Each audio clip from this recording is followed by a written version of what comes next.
Hello students, welcome to आव्या classes. प्यारे बच्चों, आव्या क्लासेस में आपका बहुत बहुत बहुत स्वागत है। और इस वीडियो में हम लोग बहुत ही इंपॉर्टेंट चैप्टर पढ़ने वाले हैं, chapter 6 work, energy and power.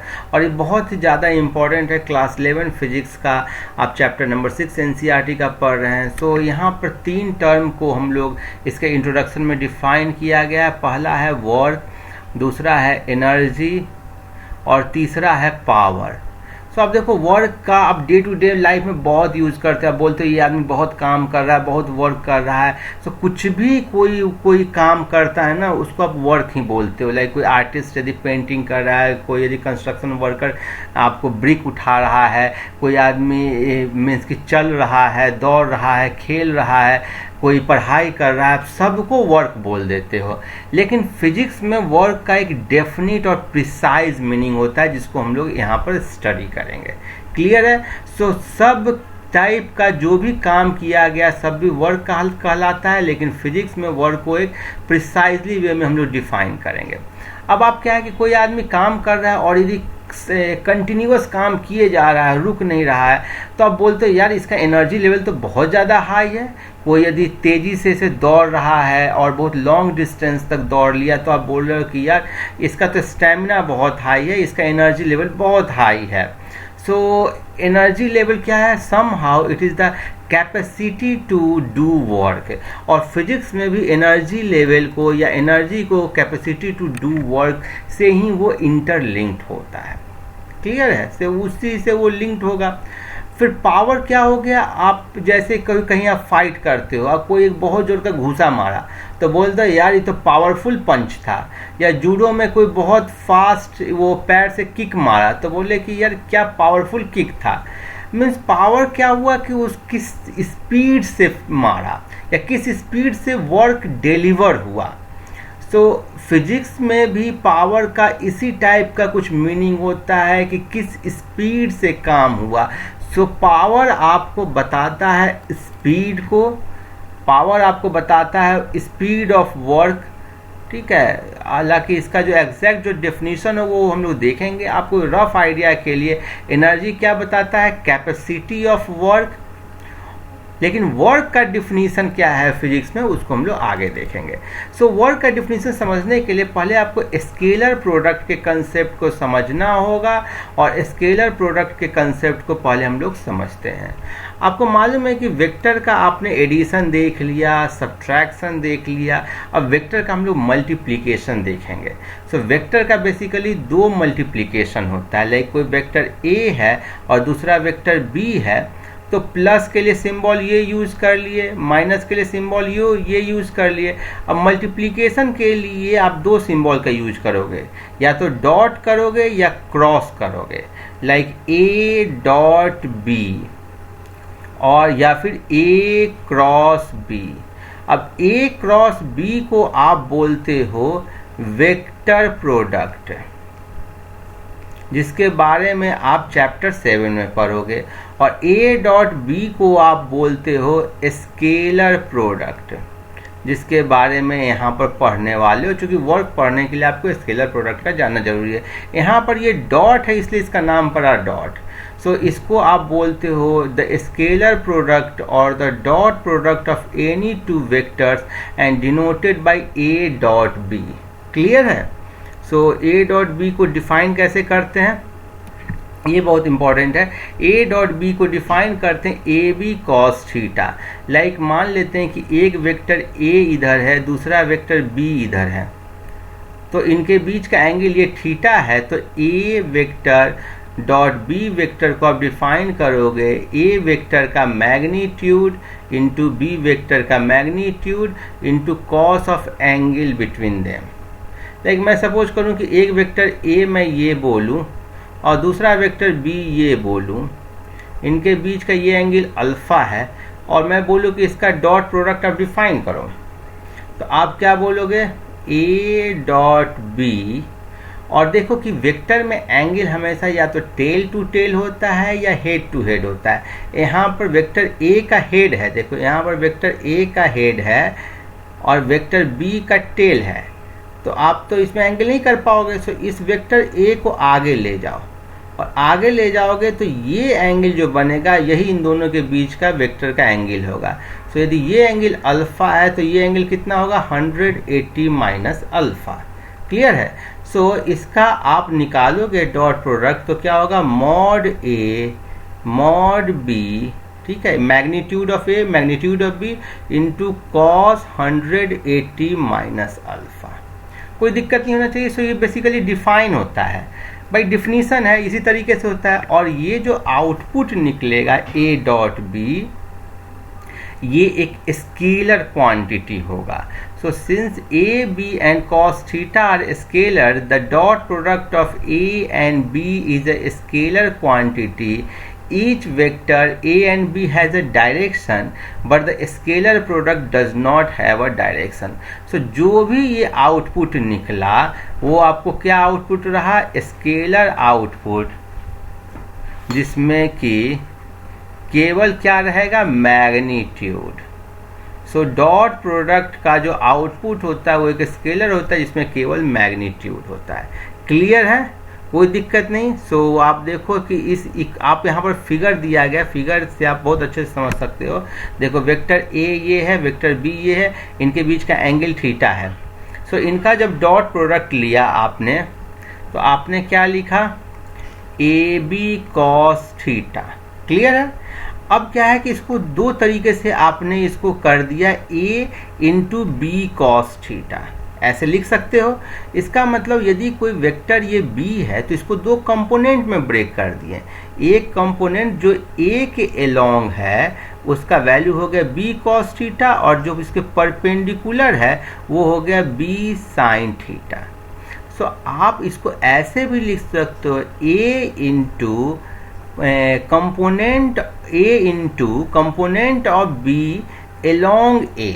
सो आप लिखोगे इसको A into multiplication of component of B along A। अभी कंपोनेंट ऑफ B को आप ऐसे समझो कि प्रोजेक्शन है। क्या है ये, प्रोजेक्शन है। ऊपर से यदि आप देख रहे हो या ऊपर से टॉर्च जला दो, ऊपर से आप यदि टॉर्च जला दोगे ना तो ये लाइन में शैडो कहाँ तक आएगा, यहीं तक आएगा। सो इसको बोलते हैं प्रोजेक्शन। सो इसको ऐसे भी बोलोगे A into projection of B on A. Clear है, ये आप समझ गए इस फिगर से। अच्छा, इसको लिखने का एक तरीका और है। आप ए बी कॉस थीटा को ऐसे भी तो लिख सकते हो बी इंटू ए कॉस थीटा। पहले कॉस थीटा को बी के साथ लगाए थे, अब कॉस थीटा को ए के साथ लगा दिए।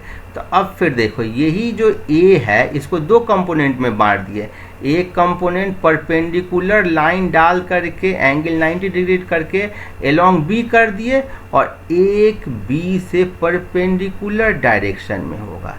हमेशा ध्यान दो किसी वेक्टर को दो परपेंडिकुलर कंपोनेंट्स में बांटा जा सकता है। सो इस ए को आपने बी के अलोंग वाला और बी के परपेंडिकुलर वाले कंपोनेंट में बांट दिए। बी के अलोंग वाला हो गया ए कॉस थीटा और बी के परपेंडिकुलर वाला हो जाएगा ए साइन थीटा, यदि इनके बीच का एंगल थीटा है तो। सो फिर से आप बोल सकते हो ये हो गया B into projection of A on B, on to B करके आपके बुक में लिखा गया है। समझ गए, कोई दिक्कत नहीं होना चाहिए। तो देखो यही सारी बातें यहाँ पर लिखी गई है। ए डॉट बी हो गया ए इंटू बी कॉस थीटा या बी इंटू ए कॉस थीटा, और यही सारी प्रोजेक्शन की बातें लिखी गई है। क्लियर है, देखो ये लिखा है। So A dot B is the product of magnitude of A and the component of B along A. Alternatively, it is the product of magnitude of b and the component of a along b। अब इसके कुछ rules हैं। So rules हम लोग जान लेते हैं। पहला रूल है कि ये कम्यूटेटिव लॉ होता है। कम्यूटेटिव लॉ आपको मालूम है कि भाई किसी को भी पहले मल्टीप्लाई कर दो अंतर नहीं आएगा। मीन्स आप a डॉट बी लिखो या b डॉट a लिखो सेम होगा। आप निकाल कर देख लेना, ये भी होगा ए बी कॉस थीटा और ये भी होगा A B cos theta. So commutative law हो गया। ये डिस्ट्रीब्यूटिव लॉ को भी ओबे करता है। डिस्ट्रीब्यूटिव लॉ मतलब क्या है, डिस्ट्रीब्यूट कर दिया। b प्लस सी को पहले जोड़ दो और उसको जब a के साथ आप डॉट प्रोडक्ट लोगे तो इंडिविजुअल के डॉट प्रोडक्ट प्लस सम।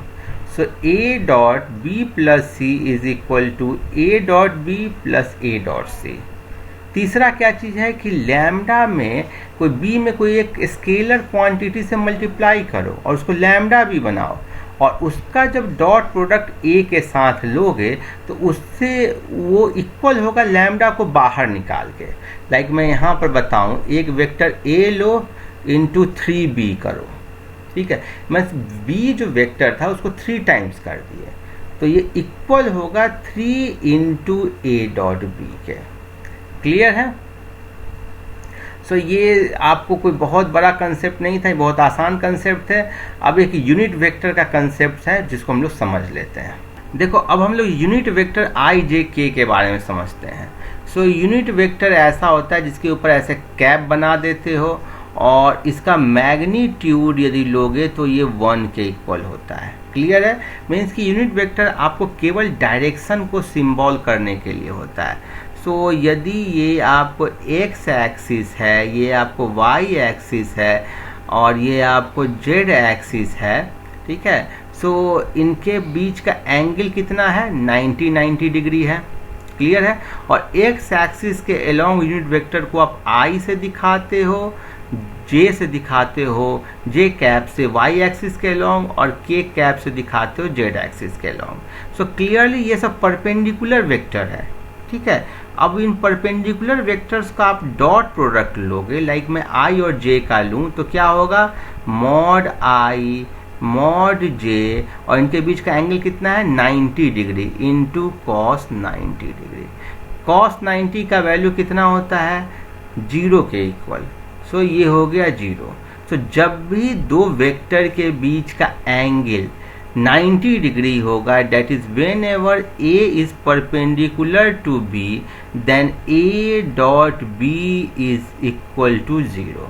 मीन्स किसी दो वेक्टर का यदि डॉट प्रोडक्ट 0 है तो परपेंडिकुलर है और परपेंडिकुलर है तो डॉट 0 है। कैसे? देखो A वेक्टर ये है और B इसके परपेंडिकुलर है, तो परपेंडिकुलर है तो B का कोई प्रोजेक्शन A पर हो सकता है, no. So for perpendicular vectors no projection, इस पर इसका प्रोजेक्शन ही नहीं होगा। ऊपर से टॉर्च बारोगे तो बस नीचे तक ये यहाँ पर एक डॉट पर ही आएगा, कोई प्रोजेक्शन नहीं होगा। So no projection, that's why dot product is equal to 0। So यहाँ पर इन तीनों यूनिट वेक्टर्स है तो तीनों का यदि डॉट प्रोडक्ट लोगे तो i dot j is equal to j dot k is equal to k dot i is equal to, ये क्या होगा, 0 के इक्वल। अब इंडिविजुअल ले लो i डॉट i, तो देखो यहाँ पर i डॉट i का वैल्यू होता है 1 के इक्वल, उसको भी हम लोग समझ लेते हैं। सो i डॉट i हो जाएगा mod i into mod i और इनके बीच का एंगल क्या होगा, i भी इसी तरफ और दूसरा i भी इसी तरफ, मीन्स कि same direction, means angle 0 degree और कॉस 0 डिग्री। सो ये हो गया 1 into 1 into 1, that is 1। That is दो यूनिट वेक्टर का यदि खुद के साथ कोई यूनिट वेक्टर का डॉट प्रोडक्ट होगा तो वैल्यू 1 के इक्वल होगा। So i dot i is 1, j dot j is 1, k dot k is equal to 1। आप बोल सकते हो ऐसे ही vector a cap dot vector a cap is equal to 1, vector b cap dot vector b cap is equal to 1। कोई भी unit vector का खुद के साथ डॉट प्रोडक्ट लोगे तो वैल्यू 1 होगा। क्लियर है? अब देखो आपको एक नॉर्मल यदि a वेक्टर लिया जाए, ये बड़ा अच्छा कंसेप्ट है, इस पर क्योंकि सीधे प्रॉब्लम आ जाते हैं। सो सपोज करो कि वेक्टर a ले लिया मैंने, axi plus ayj plus azk और वेक्टर b भी वैसे ही ले लिया।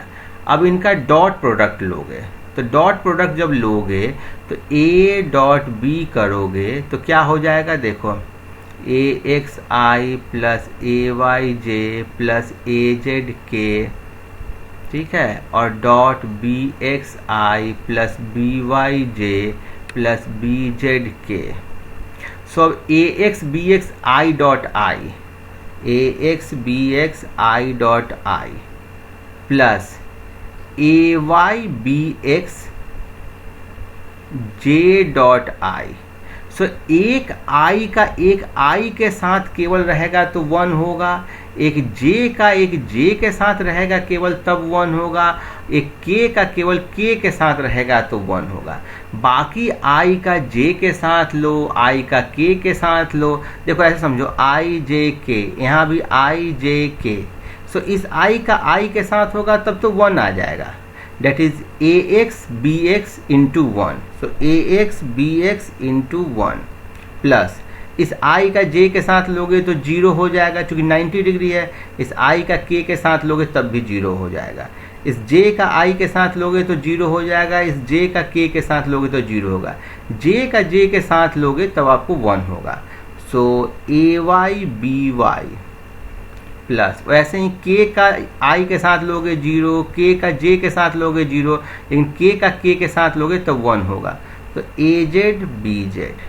सो इसका जो डॉट प्रोडक्ट होगा वो होगा ए X B x plus A Y B Y plus A Z B Z, एक स्केलर क्वांटिटी।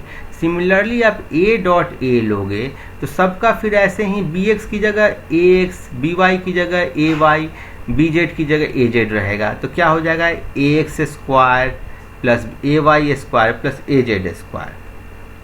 क्लियर है? सो ए डॉट ए हो गया आपको ए स्क्वायर के इक्वल, और ए डॉट बी 0 हो जाएगा यदि A and B are perpendicular, जो हम लोग देख चुके हैं। सो कभी भी कोई दो वेक्टर परपेंडिकुलर है उसको प्रूफ करना हो या ऑर्थोगोनल हो, ऑर्थोगोनल मतलब भी परपेंडिकुलर होता है, ठीक है। ऑर्थोगोनल हो तो इसका प्रूफ क्या है? इसका प्रूफ है कि उनका डॉट प्रोडक्ट लो, और डॉट प्रोडक्ट यदि 0 के इक्वल हो जाएगा तो आप बोल दोगे कि वो क्या होंगे? ऑर्थोगोनल या परपेंडिकुलर। क्लियर है?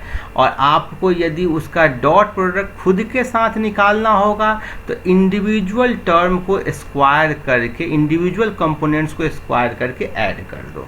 क्लियर है? तो ये हुआ स्केलर या डॉट प्रोडक्ट्स का बेसिक। अब इस पर जो एग्जाम्पल है उसको हम लोग देखेंगे और नीट के प्रॉब्लम्स को भी देखेंगे।